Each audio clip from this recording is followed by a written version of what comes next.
Welcome back to Tokyo Talk. So Jack, I was at a bar in Shibuya last week, and something confusing happened. Oh, a Shibuya story. This sounds good. What happened? This guy across the bar kept looking over and smiling. Was that a sign? Or was I just reading too much into it? Ah, the classic dilemma. The sign versus just politeness. It's a minefield. Exactly. Because for the rest of the night, nothing. No talking, no hello. It felt like mixed signals. Mixed signals drive everyone crazy, Mai. It's one of the most common frustrations in dating. I'm glad I'm not the only one. It makes you second-guess your own judgment. Of course not. We've all been there, analyzing a look, a like on social media, a single word. It's exhausting. You end up creating a whole story in your head based on almost nothing. That's because our brains are wired to find patterns, to find meaning, even when there isn't any. So is there a reason why we tend to assume it's a sign of interest instead of just nothing? There is. It's a very common cognitive bias, a kind of mental shortcut that often leads us down the wrong path. A cognitive bias? Okay, this sounds important. What is it called? It's called the fundamental attribution error. It's a mouthful, but the idea is simple. Fundamental attribution error. Tell me more. How does it apply to my Shibuya bar situation? It means we tend to believe that what people do reflects who they are, their personality, rather than the situation they're in. So I saw him smile and thought he's interested in me, which is about his personality or feelings towards me. Exactly. Instead of thinking about the situation, he's just a friendly guy, or maybe he knows someone behind me. Wow, when you put it like that, it sounds so obvious. Why do we do that? Because it's easier. Analyzing a whole situation takes mental energy. It's much simpler to make a snap judgment about their character. And I guess we want to believe it's about us. It makes us feel special. That's the hope part. We project our own desires onto their ambiguous actions. We want it to be a sign. So we're basically co-creating a misunderstanding inside our own heads. Yes, and this is the key difference between a sign and a signal. A signal is sent intentionally. A sign is something we just interpret. A signal is intentional. A sign is just my interpretation. That's a huge distinction.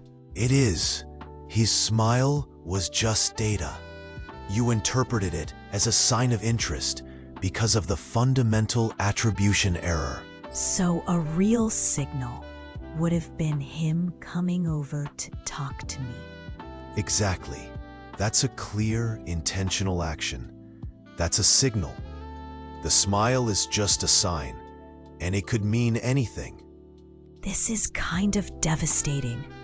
I feel like my entire romantic history is just a series of fundamental attribution errors.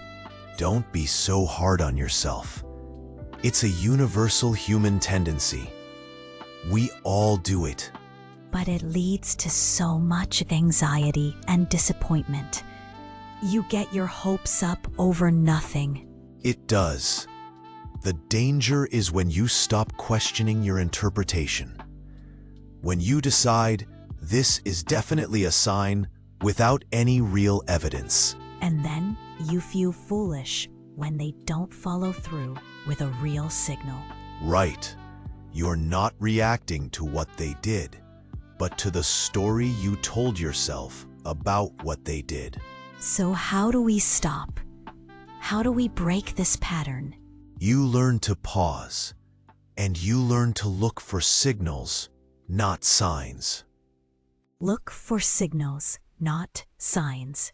Okay? So focus on actions, not my interpretation of glances. Yes, a signal is a behavior. Do they text you to make plans? Do they ask you thoughtful questions? Are their actions consistent? Consistency. That's a big one. One smile is not consistent. It's a single data point. Perfect. Treat it like a scientist. You need more data before you form a hypothesis. It takes the pressure off. I don't have to have it all figured out from one look. You don't. You can just observe, gather more information, and wait for a clear signal. So from now on, when I catch a glance or a smile, I'm going to ask myself that question. What question is that? Am I reading too much into it? That's the one. It's your new mindfulness bell for dating. Say it again. Am I reading too much into it? Excellent. For all our listeners, make that your mantra. One more time. Am I reading too much into it?